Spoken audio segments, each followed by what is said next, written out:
नमस्कार। कहानी सागर में आपका हार्दिक स्वागत है। आज सुनिए मुंशी प्रेमचंद की लिखी कहानी ईदगाह। रमजान के पूरे 30 रोजों के बाद ईद आई है। कितना मनोहर, कितना सुहावना प्रभाव है।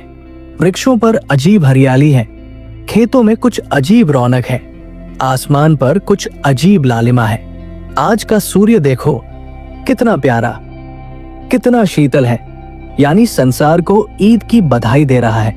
गांव में कितनी हलचल है, ईदगाह जाने की तैयारियां हो रही है।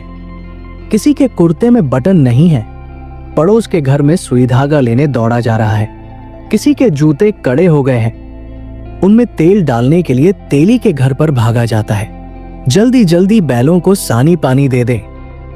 ईदगाह से लौटते लौटते दोपहर हो जाएगी। 3 कोस का पैदल रास्ता, फिर सैकड़ों आदमियों से मिलना भेंटना। दोपहर के पहले लौटना असंभव है। लड़के सबसे ज्यादा प्रसन्न हैं। किसी ने एक रोजा रखा है, वो भी दोपहर तक, किसी ने वो भी नहीं। लेकिन ईदगाह जाने की खुशी उनके हिस्से की चीज है। रोजे बड़े बूढ़ों के लिए होंगे, इनके लिए तो ईद है। रोज ईद का नाम रखते थे, आज वो आ गई। अब जल्दी पड़ी है कि लोग ईदगाह क्यों नहीं चलते। इन्हें गृहस्थी की चिंताओं से क्या प्रयोजन। सेवैयों के लिए दूध और शक्कर घर में है या नहीं, इनकी बला से। ये तो सेवैया खाएंगे। वो क्या जाने कि अब्बाजान क्यों बदवास चौधरी कायमली के घर दौड़े जा रहे हैं। उन्हें क्या खबर कि चौधरी आंखें बदल ले तो ये सारी ईद मुहर्रम हो जाए। उनकी अपनी जेबों में तो कुबेर का घन भरा हुआ है।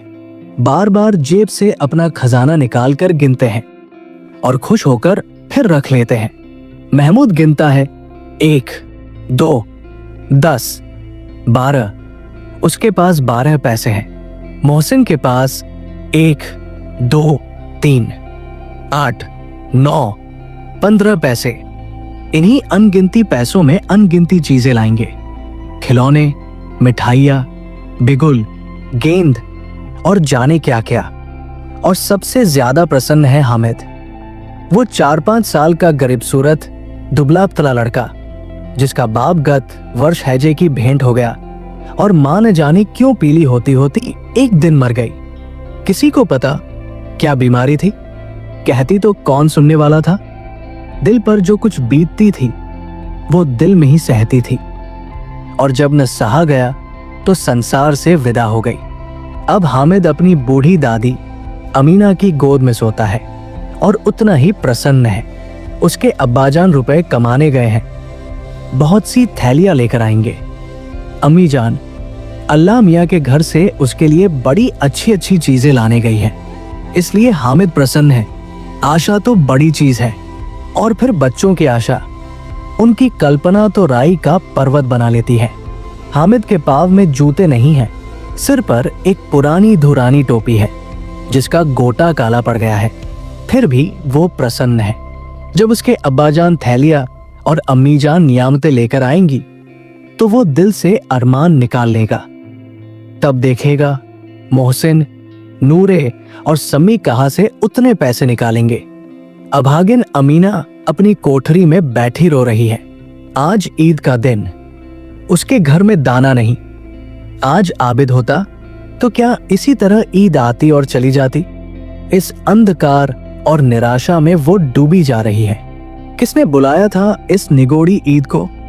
इस घर में उसका काम नहीं, लेकिन हामिद, उसे किसी के मरने जीने से क्या मतलब। उसके अंदर प्रकाश है, बाहर आशा। विपत्ति अपना सारा दलबल लेकर आए, हामिद की आनंद भरी चितवन उसका विध्वंस कर देगी। हामिद भीतर जाकर दादी से कहता है, तुम डरना नहीं अम्मा, मैं सबसे पहले आऊंगा। बिल्कुल न डरना। अमीना का दिल कचोट रहा है। गांव के बच्चे अपने अपने बाप के साथ जा रहे हैं।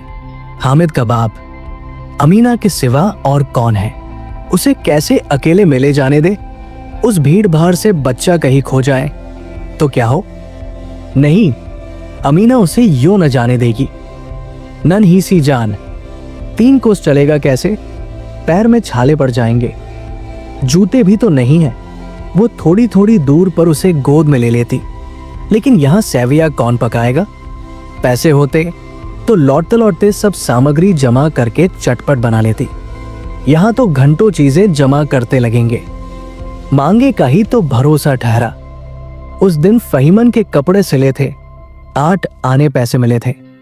उस अठन्नी को ईमान की तरफ बचाती चली आती थी इसी ईद के लिए। लेकिन कल ग्वालन सिर पर सवार हो गई तो क्या करती? हामिद के लिए कुछ नहीं है तो 2 पैसे का दूध तो चाहिए ही। अब तो कुल 2 आने पैसे बच रहे हैं। 3 पैसे हामिद की जेब में, 5 अमीना के बटवे में। यही तो बिसात है और ईद का त्योहार। अल्लाह ही बेड़ा पार लगावे। धोबन, नाइन, मेहतरानी और चुड़िहारिन सभी तो आएंगी। सभी को सेविया चाहिए और थोड़ा किसी को आंखों नहीं लगता। किस किस से मुंह चुराएगी? और मुंह क्यों चुराए? साल भर का त्योहार है, जिंदगी खैरियत से रहे। उनकी तकदीर भी तो उसी के साथ है। बच्चा खुदा सलामत रखे। ये दिन भी कट जाएंगे। गांव से मेला चला और बच्चों के साथ हामिद भी जा रहा था। कभी सबके सब दौड़कर आगे निकल जाते, फिर किसी पेड़ के नीचे खड़े होकर साथ वालों का इंतजार करते। ये लोग क्यों इतना धीरे धीरे चल रहे हैं? हामिद के पैरों में तो जैसे पर लग गए हैं। वो कभी थक सकता है? शहर का दामन आ गया। सड़क के दोनों ओर अमीरों के बगीचे हैं। पक्की चारदीवारी बनी हुई है। पेड़ों में आम और लीचियां लगी हुई हैं। कभी कभी कोई लड़का कंकड़ी उठाकर आम पर निशान लगाता है। माली अंदर से गाली देता हुआ निकलता है। लड़के वहां से एक फरलांग पर है, खूब हंस रहे हैं। माली को कैसा उल्लू बनाया है। बड़ी बड़ी इमारतें आने लगी। ये अदालत है, ये कॉलेज है, ये क्लब घर है। इतने बड़े कॉलेज में कितने लड़के पढ़ते होंगे? सब लड़के नहीं है जी, बड़े बड़े आदमी हैं। सच, उनकी बड़ी बड़ी मूंछें। इतने बड़े हो गए, अभी तक पढ़ने जाते हैं। न जाने कब तक पढ़ेंगे और क्या करेंगे इतना पढ़कर। हामिद के मदरसे में 2-3 बड़े बड़े लड़के हैं, बिल्कुल 3 कौड़ी के। रोज मार खाते हैं, काम से जी चुराने वाले। इस जगह भी उसी तरह के लोग होंगे।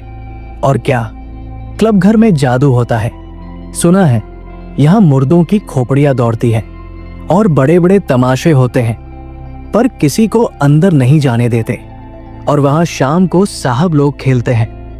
बड़े बड़े आदमी खेलते हैं, मूंछों दाढ़ी वाले। और मेमे भी खेलती है। सच, हमारी अम्मा को ये दे दो, क्या नाम है, बैट, तो उसे पकड़ ही न सके, घुमाते ही लुढ़क जाए। महमूद ने कहा, हमारी अम्मी जान का तो हाथ कांपने लगे।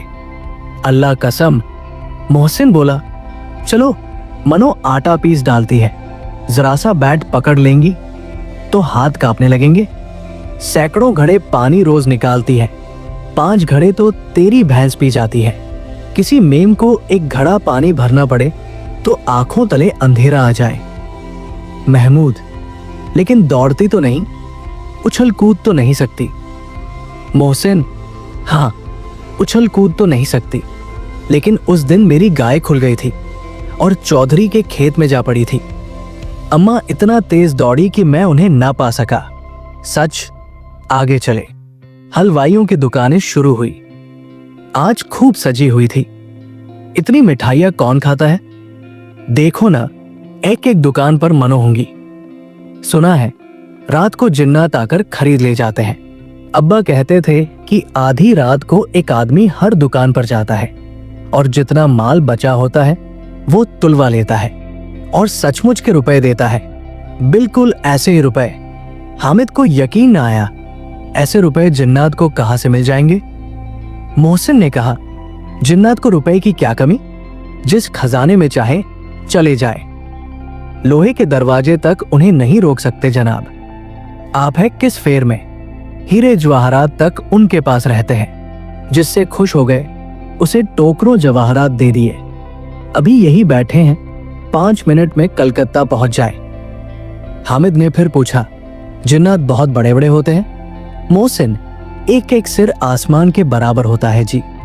जमीन पर खड़ा हो जाए तो उसका सिर आसमान से जा लगे, मगर चाहे तो एक लोटे में घुस जाए। हामिद, लोग उन्हें कैसे खुश करते होंगे? कोई मुझे ये मंत्र बता दे तो एक जिन्न को खुश कर लूं। मोहसिन, अब ये तो मैं नहीं जानता, लेकिन चौधरी साहब के काबू में बहुत से जिन्नात हैं। कोई चीज चोरी जाए, चौधरी साहब उसका पता लगा देंगे और चोर का नाम बता देंगे। जुमराती का बछवा उस दिन खो गया था। 3 दिन हैरान हुए, कहीं न मिला। तब झक मारकर चौधरी के पास गए। चौधरी ने तुरंत बता दिया, मवेशी खाने में है, और वही मिला। जिन्नात आकर उन्हें सारे जहान की खबर दे जाते हैं। अब हामिद की समझ में आ गया कि चौधरी के पास क्यों इतना धन है और क्यों उनका इतना सम्मान है। आगे चले, ये पुलिस लाइन है, यही सब कांस्टेबल कवायद करते हैं। रैटन, फाइफो रात को बेचारे घूम घूम कर पहरा देते हैं, नहीं तो चोरियां हो जाए। मोहसिन ने प्रतिवाद किया, ये कांस्टेबल पहरा देते हैं तभी तुम बहुत जानते हो। अजी हजरत, ये चोरी करते हैं। शहर के जितने चोराकू हैं सब इनसे मिले रहते हैं। रात को ये लोग चोरों से तो कहते हैं चोरी करो, और आप दूसरे मोहल्ले में जाकर जागते रहो पुकारते हैं। तभी इन लोगों के पास इतने रुपए आते हैं। मेरे मामू एक थाने में कांस्टेबल है, 20 रुपए महीना पाते हैं, लेकिन 50 रुपए घर भेजते हैं। अल्लाह कसम, मैंने एक बार पूछा था, मामू आप इतने रुपए कहां से पाते हैं? हंसकर कहने लगे, बेटा अल्लाह देता है। फिर आप ही बोले, हम लोग चाहें तो एक दिन में लाखों मार लाएं। हम तो इतना ही लेते हैं जिसमें अपनी बदनामी ना हो और नौकरी न चली जाए। हामिद ने पूछा, ये लोग चोरी करवाते हैं तो कोई इन्हें पकड़ता नहीं? मोहसिन उसकी नादानी पर दया दिखाकर बोला, अरे पागल, इन्हें कौन पकड़ेगा? पकड़ने वाले तो ये लोग खुद हैं, लेकिन अल्लाह इन्हें सजा भी खूब देता है। हराम का माल हराम में जाता है। थोड़े ही दिन हुए, मामू के घर में आग लग गई, सारी ले पूंजी जल गई, एक बर्तन तक न बचा। कई दिन पेड़ के नीचे सोए, अल्लाह कसम पेड़ के नीचे। फिर न जाने कहां से 100 कर्ज लाए तो बर्तन भांडे आए। हामिद, 100 तो 50 से ज्यादा होते हैं। मोहसिन, कहां 50, कहां 100? 50 एक थैली भर होता है, 100 तो 2 थैलियों में भी ना आए। अब बस्ती घनी होने लगी, ईदगाह जाने वालों की टोलियां नजर आने लगी, एक से एक भड़कीले वस्त्र पहने हुए, कोई इक्के तांगे पर सवार, कोई मोटर पर। सभी इत्र में बसे, सभी के दिलों में उमंग। ग्रामीणों का ये छोटा सा दल अपनी विपन्नता से बेखबर, संतोष और धैर्य में मगन चला जा रहा था। बच्चों के लिए नगर की सभी चीजें अनोखी थी। जिस चीज की ओर ताकते ही रह जाते और पीछे से बार बार हॉर्न की आवाज होने पर भी न चेतते। हामिद तो मोटर के नीचे जाते जाते बचा। सहसा ईदगाह नजर आई। ऊपर इमली के घने वृक्षों की छाया है, नीचे पक्का फर्श है जिस पर जाजम बिछा हुआ है, और रोजेदारों की पंक्तियां एक के पीछे एक न जाने कहां तक चली गई है, पक्की जगत के नीचे तक, जहां जाजम भी नहीं है। नए आने वाले आकर पिछली कतार में खड़े हो जाते हैं। आगे जगह नहीं है। यहाँ कोई धन और पद नहीं देखता। इस्लाम की निगाह में सब बराबर हैं। इन ग्रामीणों ने भी वजू किया और पिछली पंक्ति में खड़े हो गए। कितना सुंदर संचालन है, कितनी सुंदर व्यवस्था। लाखों सिर एक साथ सिजदे में झुक जाते हैं, फिर सबके सब एक साथ खड़े हो जाते हैं, एक साथ झुकते हैं और एक साथ घुटनों के बल बैठ जाते हैं। कई बार यही क्रिया होती है जैसे बिजली की लाखों बत्तियां एक साथ प्रदीप्त हों और एक साथ बुझ जाएं, और यही क्रम चलता रहा। कितना अपूर्व दृश्य था, जिसकी सामूहिक क्रियाएं, विस्तार और अनंतता हृदय को श्रद्धा, गर्व और आत्मानंद से भर देती थी। मानव भ्रातृत्व का एक सूत्र इन समस्त आत्माओं को एक लड़ी में पिरोए हुए है। नमाज खत्म हो गई है, लोग आपस में गले मिल रहे हैं, तब मिठाई और खिलौनों की दुकान पर धावा होता है। ग्रामीणों का ये दल इस विषय में बालकों से कम उत्साही नहीं है। ये देखो, हिंडोला है, एक पैसा देकर चढ़ जाओ। कभी आसमान पर जाते हुए मालूम होंगे, कभी जमीन पर गिरते हुए। ये चरखी है, लकड़ी के हाथी, घोड़े, ऊंट छड़ों में लटके हुए हैं। एक पैसा देकर बैठ जाओ और 25 चक्करों का मजा लो। महमूद, मोहसिन, नूरे और सम्मी इन घोड़ों और ऊंटों पर बैठते हैं। हामिद दूर खड़ा है, 3 ही पैसे तो उसके पास है। अपने कोष का 1/3 जरा सा चक्कर खाने के लिए नहीं दे सकता। सब चरखियों से उतरते हैं, अब खिलौने लेंगे।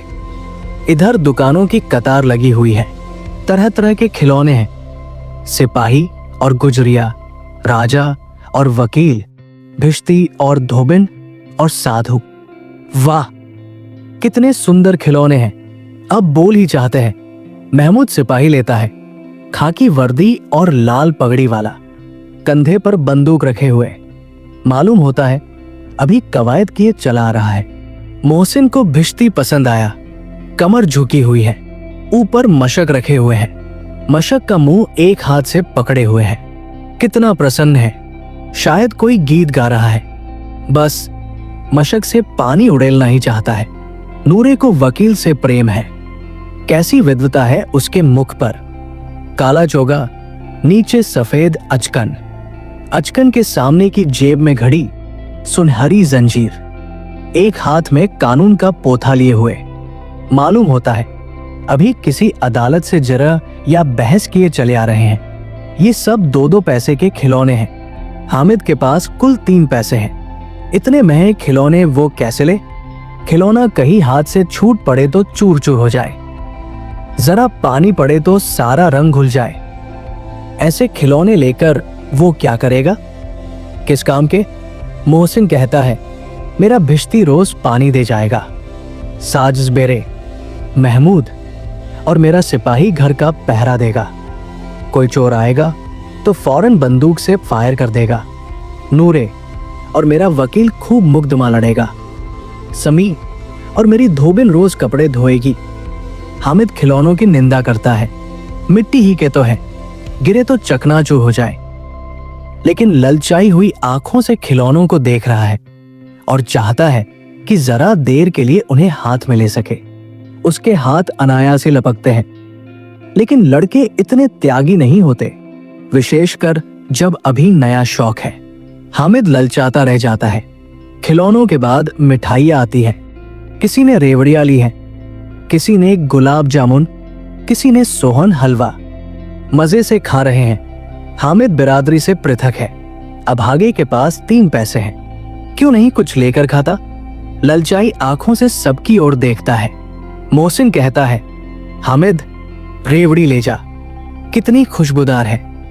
हामिद को संदेह हुआ ये केवल क्रूर विनोद है। मोहसिन इतना उदार नहीं है, लेकिन ये जानकर भी वो उसके पास जाता है।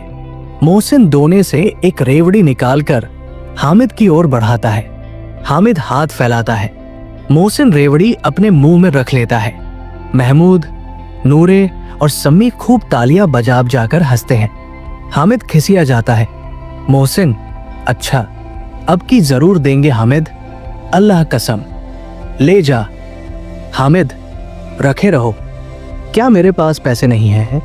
सम्मी, 3 ही पैसे तो है, 3 पैसे में क्या क्या लोगे? महमूद, हमसे गुलाब जामुन ले जा हामिद। मोहसिन बदमाश है। हामिद, मिठाई कौन बड़ी नेमत है, किताब में इसकी कितनी बुराइयां लिखी है। मोहसिन, लेकिन दिल में कह रहे होंगे कि मिले तो खा ले, अपने पैसे क्यों नहीं निकालते? महमूद, हम समझते हैं इसकी चालाकी, जब हमारे सारे पैसे खर्च हो जाएंगे तो हमें ललचा ललचा कर खाएगा। मिठाइयों के बाद कुछ दुकानें लोहे की चीजों की, कुछ गिलट और कुछ नकली गहनों की थी। लड़कों के लिए यहां कोई आकर्षण न था। वे सब आगे बढ़ जाते हैं, लेकिन हामिद लोहे की दुकान पर रुक जाता है। कई चिमटे रखे हुए थे। उसे ख्याल आया दादी के पास चिमटा नहीं है। तवे से रोटियां उतारती है तो हाथ जल जाता है। अगर मैं चिमटा ले जाकर दादी को दे दूं तो वो कितनी प्रसन्न होंगी, फिर उनकी उंगलियां कभी न जलेंगी। घर में एक काम की चीज हो जाएगी। खिलौने से क्या फायदा, व्यर्थ में पैसे खराब होते हैं। जरा देर ही तो खुशी होती है, फिर तो खिलौने को कोई आंख उठाकर भी नहीं देखता। ये तो घर पहुंचते पहुंचते टूट फूट बराबर हो जाएंगे। या छोटे बच्चे जो मेले में नहीं आए हैं, जिद करके ले लेंगे और तोड़ डालेंगे। चिमटा कितने काम की चीज है। रोटियां तवे से उतार लो, चूल्हे में सेंक लो।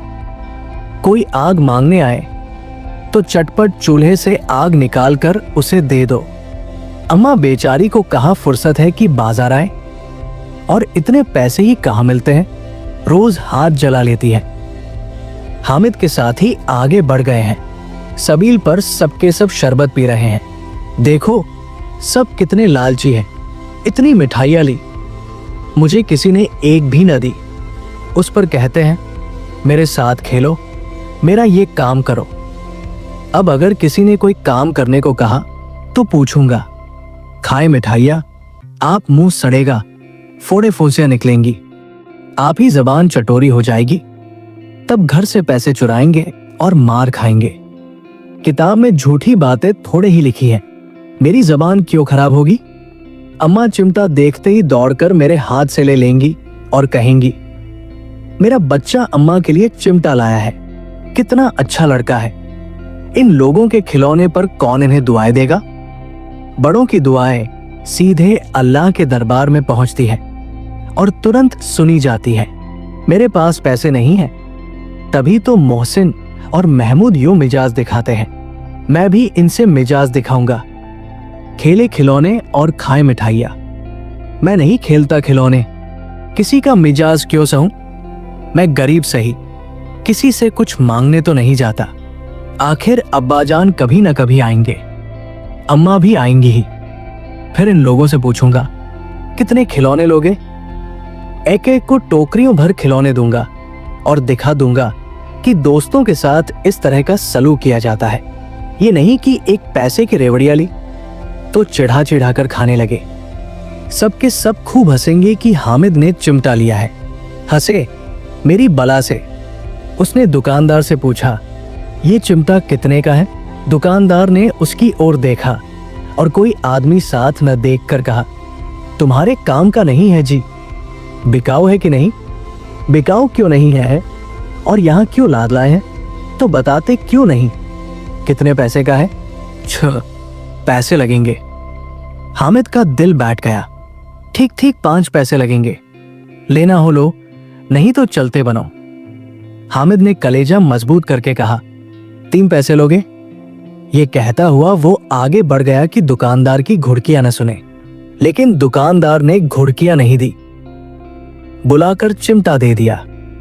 हामिद ने उसे इस तरह कंधे पर रखा मानो बंदूक हो, और शान से अकड़ता हुआ संगियों के पास आया। जरा सुने सबके सब क्या क्या आलोचनाएं करते हैं। मोहसिन ने हंसकर कहा, ये चिमटा क्यों लाया पगले, इसे क्या करेगा। हामिद ने चिमटे को जमीन पर पटक कर कहा, जरा अपना भिश्ती जमीन पर गिरा दो, सारी पसलियां चूर चूर हो जाए बच्चों की। महमूद बोला, तो ये चिमटा कोई खिलौना है। हामिद, खिलौना क्यों नहीं है, अभी कंधे पर रखा, बंदूक हो गई, हाथ में ले लिया, फकीरों का चिमटा हो गया। चाहो तो इससे मजीरे का काम ले सकता हूं। एक चिमटा जमा दूं तो तुम लोगों के सारे खिलौनों की जान निकल जाए। तुम्हारे खिलौने कितना ही जोर लगा ले, मेरे चिमटे का बाल भी बाका नहीं कर सकते। मेरा बहादुर शेर है चिमटा। समी ने खंजरी ली थी, प्रभावित होकर बोला, मेरी खंजरी से बदलोगे, 2 आने की है। हामिद ने खंजरी की ओर उपेक्षा से देखा। मेरा चिमटा चाहे तो तुम्हारी खंजरी का पेट फाड़ डाले। बस एक चमड़े की झिल्ली लगा दी, धब-धब बोलने लगी। जरा सा पानी लग जाए तो खत्म हो जाए। मेरा बहादुर चिमटा आग में, पानी में, आंधी में, तूफान में बराबर डटा खड़ा रहेगा। चिमटे ने सभी को मोहित कर लिया। अब पैसे किसके पास धरे हैं, फिर मेले से दूर निकल आए हैं। 9 कब के बज गए। धूप तेज हो रही है। घर पहुंचने की जल्दी हो रही है। बाप से जिद भी करें तो चिमटा नहीं मिल सकता। हामिद है बड़ा चालाक, इसीलिए बदमाश ने अपने पैसे बचा रखे थे। अब बालकों के 2 दल हो गए हैं। मोहसिन, महमूद, सम्मी और नूरे एक तरफ है, हामिद अकेला दूसरी तरफ। शास्त्रार्थ हो रहा है। सम्मी तो विधर्मी हो गया, दूसरे पक्ष से जा मिला। लेकिन मोहसिन, महमूद और नूरे हामिद से एक 2-2 साल बड़े होने पर भी हामिद के आघातों से आतंकित हो उठे हैं। उसके पास न्याय का बल है और नीति की शक्ति।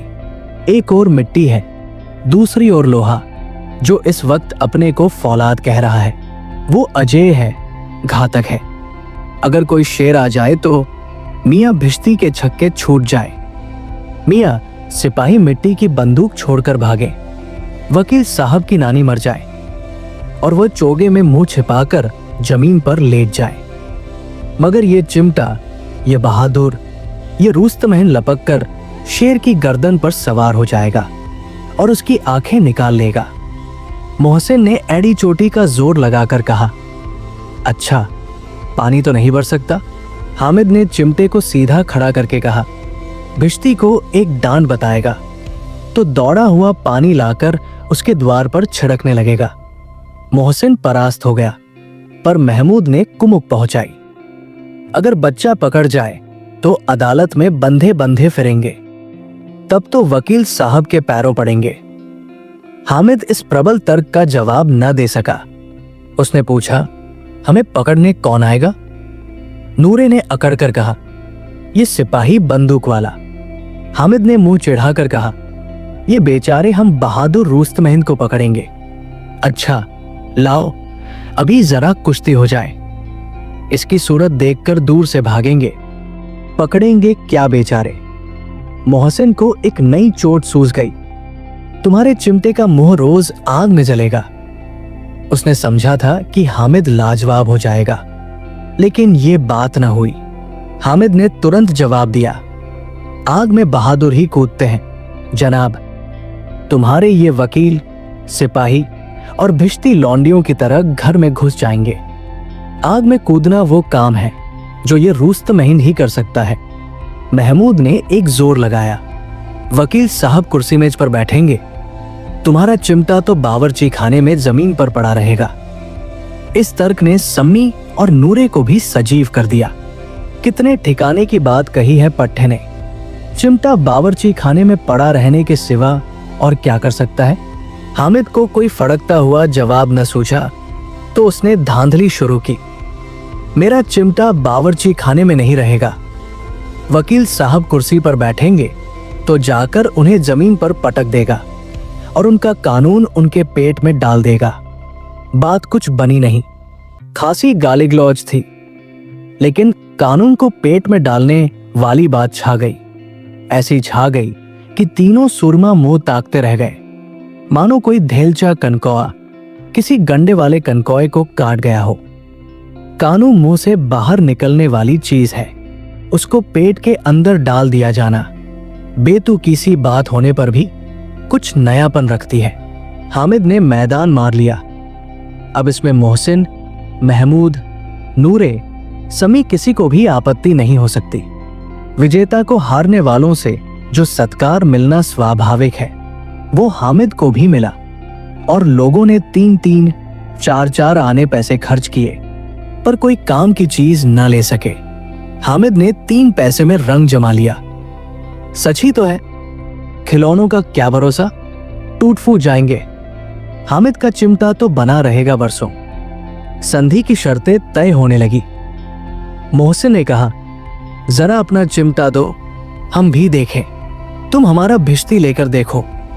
महमूद और नूरे ने भी अपने अपने खिलौने पेश किए। हामिद को इन शर्तों को मानने में कोई आपत्ति न थी। चिमटा बारी बारी से सबके हाथ में गया और उनके खिलौने बारी बारी से हामिद के हाथ में आए। कितने खूबसूरत खिलौने हैं। हामिद ने हारने वालों के आंसू पोंछे। मैं तुम्हें चिढ़ा रहा था, सच। ये चिमटा भला इन खिलौनों की क्या बराबरी करेगा? मालूम होता है, अब बोले।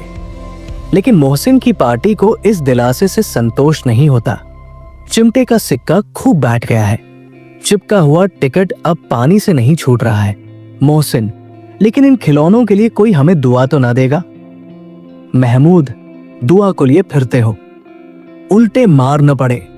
अम्मा जरूर कहेंगी कि मेले में यही मिट्टी के खिलौने मिले। हामिद को स्वीकार करना पड़ा। खिलौनों को देखकर किसी की मां इतनी खुश न होंगी जितनी दादी चिमटे को देखकर होंगी।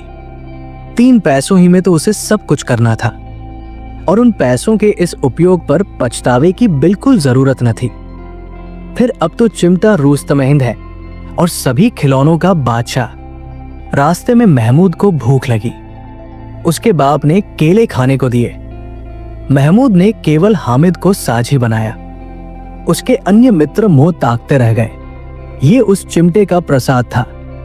11 बजे गांव में हलचल मच गई। मेले वाले आ गए। मोहसिन की छोटी बहन दौड़कर भिश्ती उसके हाथ से छीन लिया और मारे खुशी के जा उछली तो मियां भिश्ती नीचे आ रहे और सुरलोक से धारे। इस पर भाई बहन में मारपीट हुई। दोनों खूब रोए। उनकी अम्मा ये शोर सुनकर बिगड़ी और दोनों को ऊपर से 2-2 चांटे और लगाए। मियां नूरे के वकील का अंत उनके प्रतिष्ठानुकूल इससे ज्यादा गौरवमय हुआ। वकील जमीन पर या ताक पर तो नहीं बैठ सकता। उसकी मर्यादा का विचार तो करना ही होगा। दीवार में खूंटियां गाड़ी गई। उन पर लकड़ी का एक पटरा रखा गया। पटरे पर कागज का कालीन बिछाया गया। वकील साहब राजा भोज की भांति सिंहासन पर विराजे। नूरे ने उन्हें पंखा झलना शुरू किया। अदालतों में खस की टट्टियां और बिजली के पंखे रहते हैं, क्या यहां मामूली पंखा भी न हो? कानून की गर्मी दिमाग पर चढ़ जाएगी कि नहीं? बांस का पंखा आया और नूरे हवा करने लगे। मालूम नहीं पंखे की हवा से या पंखे की चोट से वकील साहब स्वर्गलोक से मृत्युलोक में आ गए और उनका माटी का चोला माटी में मिल गया। फिर बड़े जोर शोर से मातम हुआ और वकील साहब की अस्थि घोड़े पर डाल दी गई। अब रहा महमूद का सिपाही। उसे चटपट गांव का पहरा देने का चार्ज मिल गया। लेकिन पुलिस का सिपाही कोई साधारण व्यक्ति तो नहीं जो अपने पैरों चले। वो पालकी पर चलेगा। एक टोकरी आई। उसमें कुछ लाल रंग के फटे पुराने चिथड़े बिछाए गए जिसमें सिपाही साहब आराम से लेटे। नूरे ने ये टोकरी उठाई और अपने द्वार का चक्कर लगाने लगे। उनके दोनों छोटे भाई सिपाही की तरह छोने वाले। जागते रहो, पुकारते चलते हैं, मगर रात तो अंधेरी ही होनी चाहिए। महमूद को ठोकर लग जाती है। टोकरी उसके हाथ से छूटकर गिर पड़ती है और मियां सिपाही अपनी बंदूक लिए जमीन पर आ जाते हैं। उनकी एक टांग में विकार आ जाता है। महमूद को आज ज्ञात हुआ कि वो अच्छा डॉक्टर है। उसको ऐसा मरहम मिल गया है जिससे वो टूटी टांग को आनन फानन जोड़ सकता है। केवल गूलर का दूध चाहिए। गूलर का दूध आता है। टांग जवाब दे देती है। शल्य क्रिया असफल हुई। तब उसकी दूसरी टांग भी तोड़ दी जाती है। अब कम से कम एक जगह आराम से बैठ तो सकता है। एक टांग से न चल सकता था, न बैठ सकता था। अब वो सिपाही सन्यासी हो गया है। अपनी जगह पर बैठा बैठा पहरा देता है। कभी कभी देवता भी बन जाता है। उसके सिर का झालरदार साफा खुरच दिया गया है। अब उसका जितना रूपांतर चाहो कर सकते हो। कभी कभी तो उससे बाट का काम भी लिया जाता है। अब मियां हामिद का हाल सुनिए। अमीना उसकी आवाज सुनते ही दौड़ी और उसे गोद में उठाकर प्यार करने लगी। सहसा उसके हाथ में चिमटा देखकर वो चौंकी। ये चिमटा कहा था? मैंने मोल लिया है। क्या पैसे में? 3 पैसे दिए।